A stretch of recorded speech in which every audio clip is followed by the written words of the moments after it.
I've got to share something with you. Occasionally something happens in my life, and your life as well, that you stand back in amazement and utter disbelief, and you think, WTF, what the French? So today it happened. I was out on location detailing a car, and I'm dressed in my usual company uniforms. It's got my name right across my chest. I was actually wearing a t-shirt that actually says Auto Fetish Detail, even bigger across my chest. Now if any of you have watched any of my videos for any length of time, you've also seen my van. And what is on my van but my big name right across the side of it, right on the back of it. It's like literally you could not get my name in front of my customer or front of the world's eyes more than I already do. Aside from erecting a big flashing neon sign on my van or above my head or around my neck, it could not get any more clearer than it is.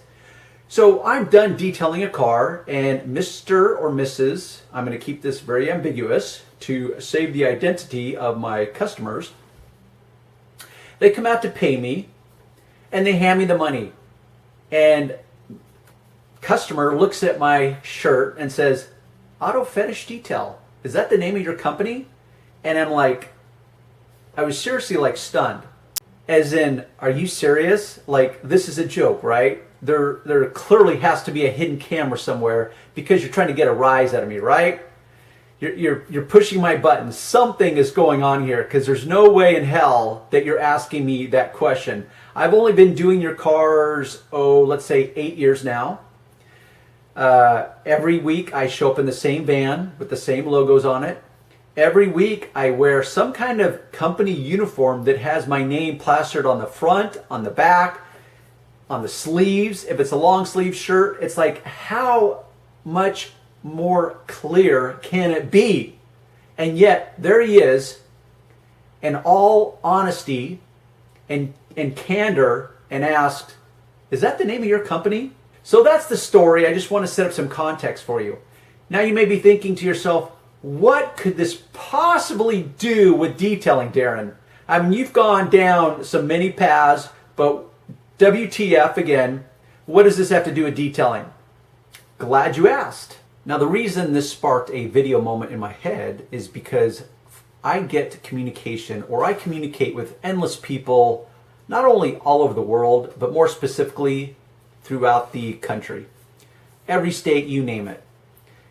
Emails, text, phone calls, contact forms, go down the list. And there is certain themes that keep showing up. And one of them is from guys and a few girls, hey Carol, that happen to be working in the business. It may be for a short time, or it may be for years. Everyone's different. And one of the themes is dealing with people. People are morons. Okay, yes, I said it. People suck. People are morons. Does that mean I think everyone's a moron? No, it doesn't. Now, I have been accused of being very condescending, an elitist pig, an arrogant asshole. Go down the list. And in those people's defense, those labels are very correct. So it depends on the moment and how I'm displaying my behavior. I get it. I can come across that way. Most of the reason I come across that way in those moments is out of frustration.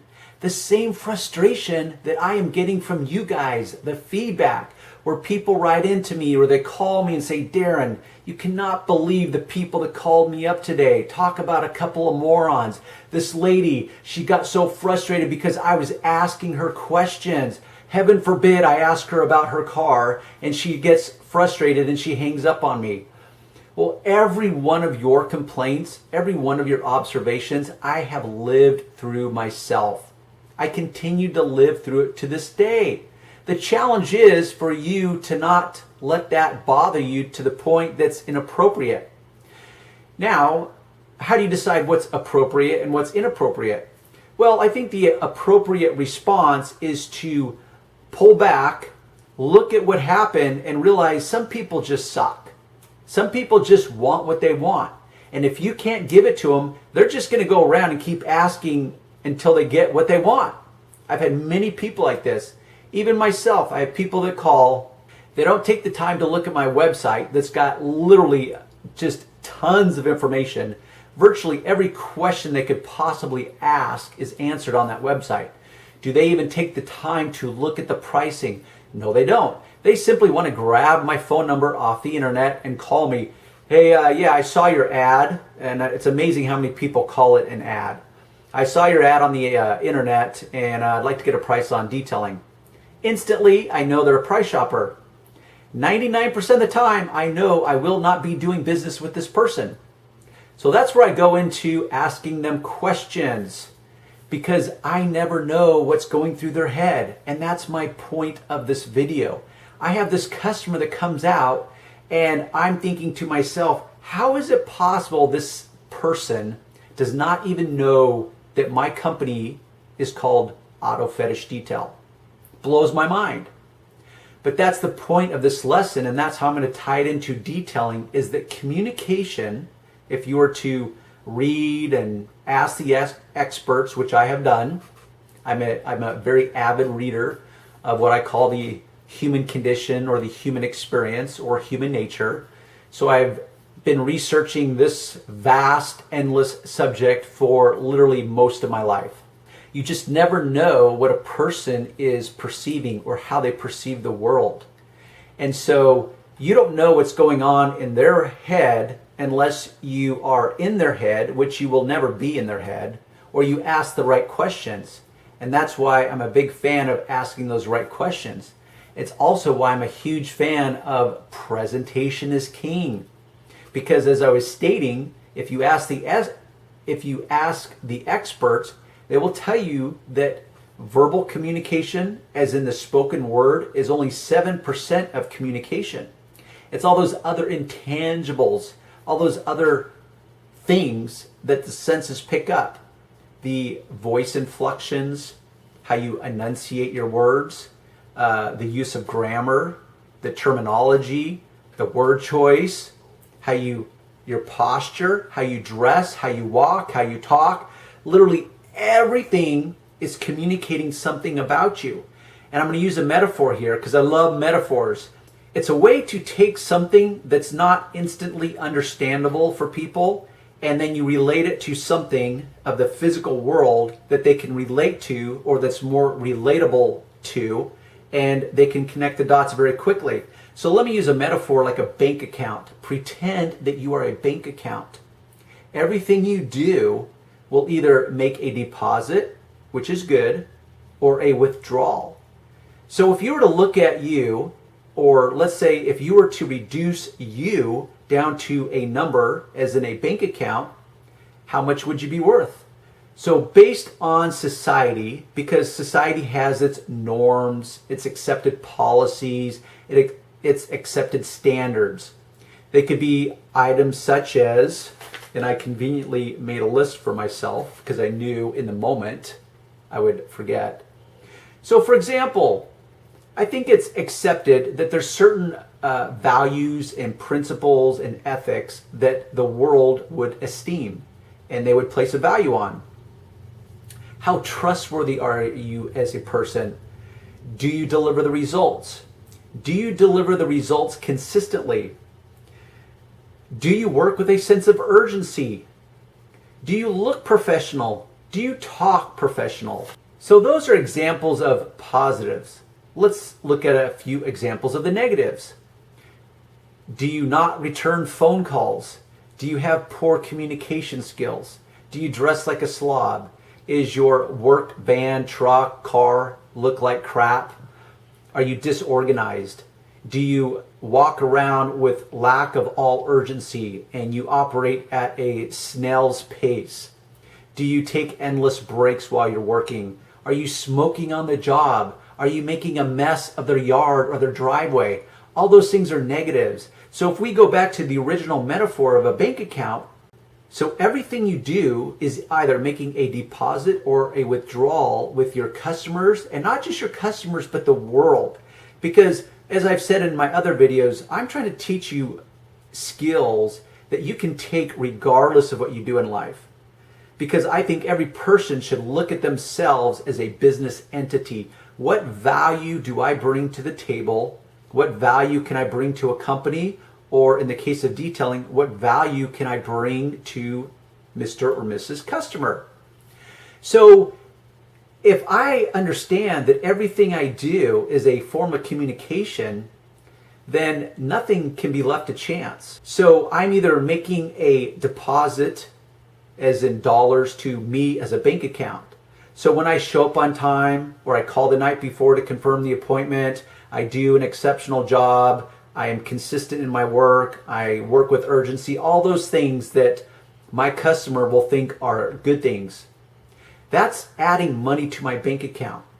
But then there's these things that you can do that will withdraw from your bank account. So you can look at it as an individual basis, like with a particular customer that, let's say, might be a one-time moment. And that relationship that you develop will start from the moment they engage with you. It could be a text, it could be a phone call, it could be an email. The moment that you engage, the relationship begins. And the moment that relationship begins is your opportunity to either build your bank account as a person and what you bring to the table in positive ways, or you diminish it, or you take withdrawals from it. So nothing, as I said, should be left to chance. And I know this may be a lot of thought that you just don't want to think about, and that's fine. No one's going to force you, by the way. I'm certainly not going to force you. It's just that that's how I operate in my life, and to me, that's a way to help guarantee success. Because really, there is no guarantee of success, and everyone defines success in their own ways. But as far as society standards, success typically means certain things. So this is why I say nothing can be left to chance. Everything you do is communicating. Everything you do is either enhancing your value, or it's diminishing your value as a person, as a business owner, as a detailer, as a friend, a wife, a husband, a father, mother, go down the list. Think of yourself as a bank account, or think of yourself as a business entity. This was my little moment of the day.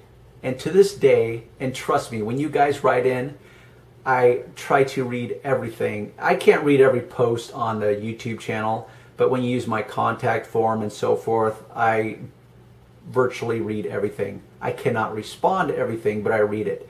And I hear these themes, and I hear the frustration, not literally because I'm reading it, but I sense the frustration. And let me add to that further frustration. All these people in your life that you think are unrealistic, unreasonable, buttheads, irrational, temperamental, weird, quirky, dumbasses, just go down the list. Guess what? If you were to ask them if they're guilty of that, what do you think they'd say? Of course, they're going to say, who, me? Not me. Hell no, that's not me. I would never do that. In fact, I get frustrated at other people doing that. And that's the big perplexing thing in life, is its lack of what I call self-awareness. And I drill this into my kids' heads almost on a daily basis, because they come home from work, they all have jobs, and they all deal with the public. And they all have managers. And they come home and they say, man, you know what my manager did today? Or you know what this customer did today? She came in, she was so entitled, she was such a bitch, and she ordered me around and blah, blah, blah.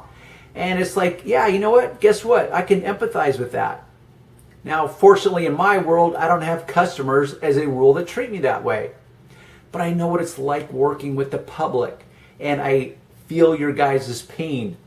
The greater challenge will be introspection, for you to be able to stand outside of yourself and be completely honest with yourself. And that takes a great deal of maturity in order to do that. And that will be a lifelong goal, is to harness the ego, rein it in, and allow the logic and reason and separate the emotion from that, and the emotion of the ego, because the ego is a powerful force. Do not underestimate the power of the ego. and it will get in the way, and it will trip you up, and it will always make the situation worse. Now, there's nothing wrong with defending your position based on fact, experience, and merits. But when you try to defend your way and you become defensive based on emotion and ego, that's always going to trip you up, especially with your customers. As a rule, your customers don't want excuses. They just want an apology perhaps, and they just want you to know that you acknowledge it and that you will correct it. That's all they really want to know. So back to another point, which is self-awareness. So my kids come home, they talk about the same stuff, and they get frustrated. But what I tell my kids is, hey, guess what? I'm willing to bet that you are guilty of the very same things that you're complaining about. You just don't know it because you lack awareness, and you do it in a different way. So the challenge will be, to use a proverbial adage, to be the change that you want to see, to be the difference that you want in life and in the world. That's how I try to operate. It's kind of like the golden rule. Do unto others as you would have them do unto you. It's really that simple. And I'm pretty sure I learned that in like second grade. And yet, here we are. We're all frustrated because we all become wrenches in society somewhere, or we become unrealistic or unreasonable, or go down the list. Now, in closing, let me make this convoluted and complex subject called human nature even more complex, because half of this stuff is below the conscious level. So the way people operate, the way they perceive the world, will be unique and purely subjective, which means it's on a case by case. How I perceive the world will be completely unique to anyone else in the world, because I have my own filters. And these filters are both genetically and learned filters. So every piece of information that is received gets filtered. Some of it makes it through, some of it gets stuck, some of it clings to me and becomes baggage.